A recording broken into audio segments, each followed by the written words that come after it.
Assalamualaikum warahmatullahi wabarakatuh.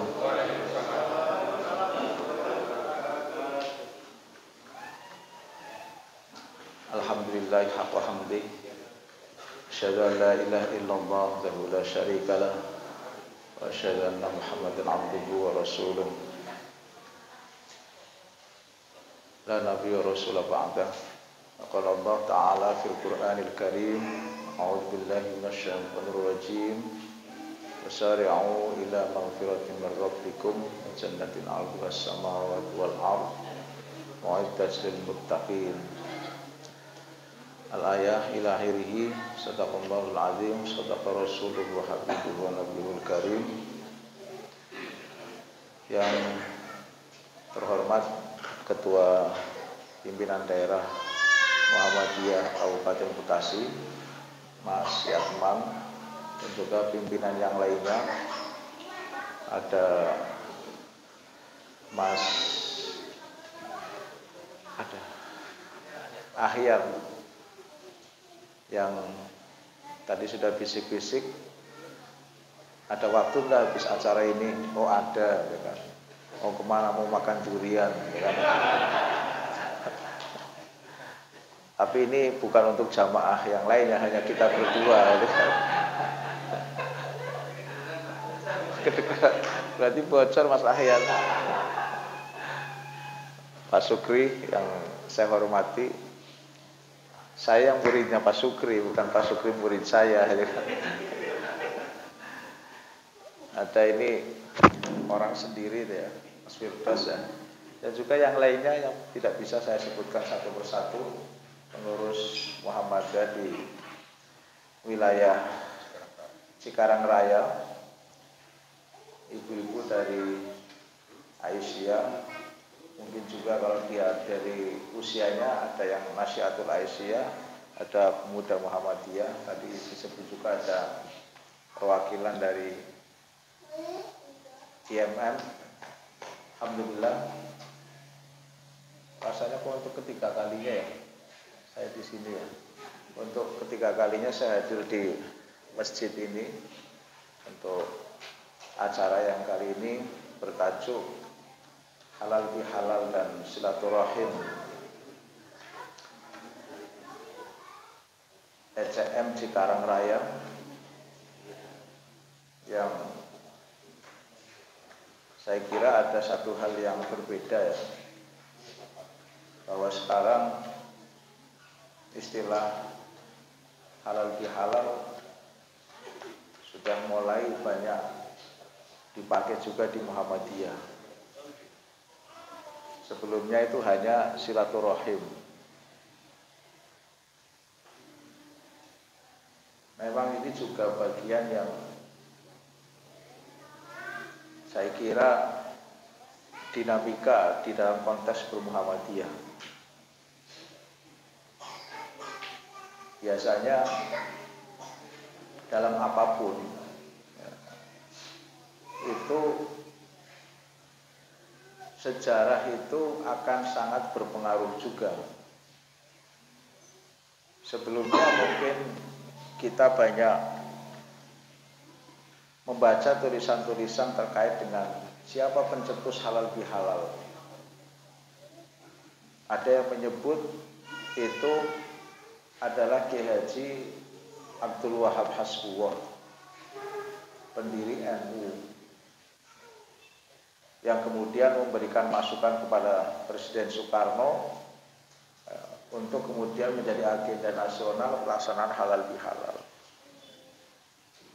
Tapi ternyata data yang sahih,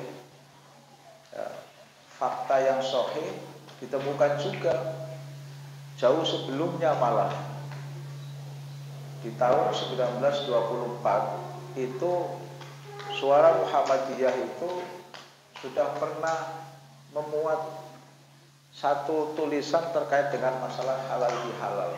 Konteksnya sebenarnya promosi ucapan selamat Hari Raya Idul Fitri.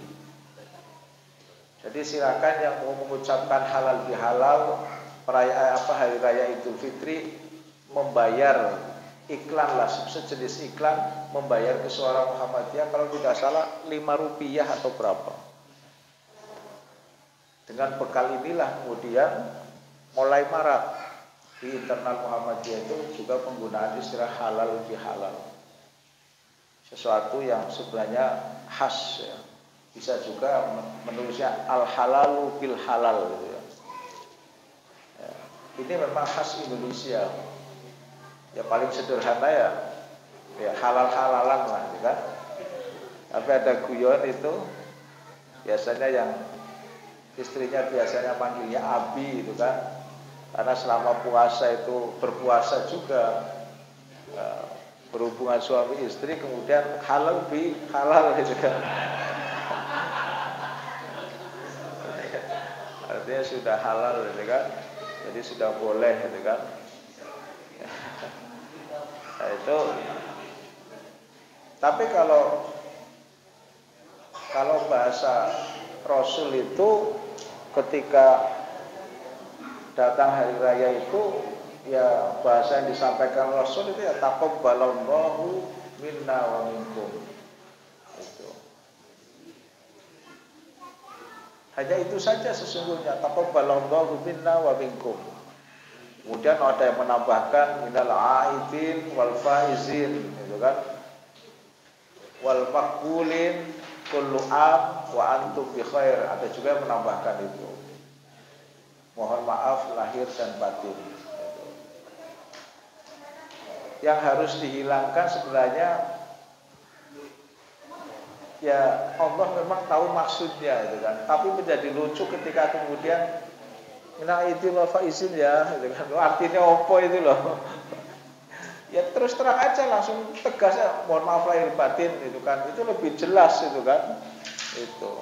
Atau yang mau menggunakan bahasanya Rasul ya taqabbalallahu minna wa minkum. Boleh ditambahkan minal aidin wal faizin. Mohon maaf lahir batin. Nah itu lebih lengkap. Itu. Nah dalam konteks pengajian halal bihalal ini, saya kira sebagaimana Muhammadiyah spiritnya adalah Islam berkemajuan. Mohon maaf, ini YouTube-nya enggak langsung live itu kan? Langsung live enggak? Ini YouTube. Orang rekaman aja. Kalau langsung live itu bahaya itu. Bisa nanti saya enggak bisa masuk Singapura lagi. Saya biasanya wanti-wanti. Karena saya kalau ngomong itu ya saya enaknya sendiri gitu kan. Jadi kalau di kemarin saya isi Baitul Arqam di MBS Jampang itu kan katanya disiarkan di YouTube gitu, tapi masih diedit. Oh enggak apa-apa kalau diedit gitu kan. Ngeditnya harus yang pas gitu kan. Yang sekiranya nyinggung-nyinggung yang lebih luas ya enggak usah gitu kan. Dalam konteks halal bihalal ini yang mesti sebagai makna dari Syawal yang artinya peningkatan, ada peningkatan dalam konteks keberagaman kita, maka kita harus bersepakat dengan apa yang selama ini dilakukan oleh Muhammadiyah ya. Semangat untuk menghadirkan Islam yang berkemajuan. Islam yang berkemajuan itu tatapannya ke depan, bukan menatap ke belakang. Berbeda misalnya yang sebelah misalnya kan, itu selalu menatapnya kan mundur. Jadi misalnya sudah tahun 2022 masih bicara cara dakwah seperti Sunan Kalijogo misalnya kan. Sunan Kalijogo ya dulu itu konteks Wali Songo, ketika Islam sedang mengalami transisi dari animisme, dinamisme, Hindu, Buddha ke Islam, nah itu tidak apa-apa, transisi. Sehingga kemudian serba boleh, serba boleh mau menggunakan cara dakwah apa dan lain sebagainya. Ya memang kalau kita nonton film-film seperti Wali Songo, itu kan Sunan Kalijogo, Memang banyak yang tidak nalar kan bagi kita yang berpikiran serba rasional gitu kan. Kecuali memang yang cenderung berpikirnya irasional mungkin bisa gitu kan. Ya, kan kita agak kesulitan untuk menerima secara akal bagaimana seorang Sunan Kalijogo kemudian dia bersemedi di sungai atau air apa itu kan sampai berhari-hari sampai lumutan dan lain sebagainya gitu kan. Itu. Ini tidak pas pendekatan-pendekatan kita dengan pendekatan yang seperti itu. Maka hadirkan Islam yang berkemajuan, Islam yang tatapannya ke depan. Islam yang lebih banyak bergerak pada wilayah-wilayah sosial dan kemanusiaan. Bukan Islam yang berhenti pada wilayah yang bersifat ritualistik. Saya selalu mengkampanyekan ini, ya, supaya Islam itu tidak beku, gitu kan, tidak jumut. Gitu. Karena seringkali dalam banyak hal itu kita ini terlalu terlena dengan pendekatan Islam yang bersifat ritualistik. Terutama kalau bulan Ramadan. Wajah ritualistik kita itu lebih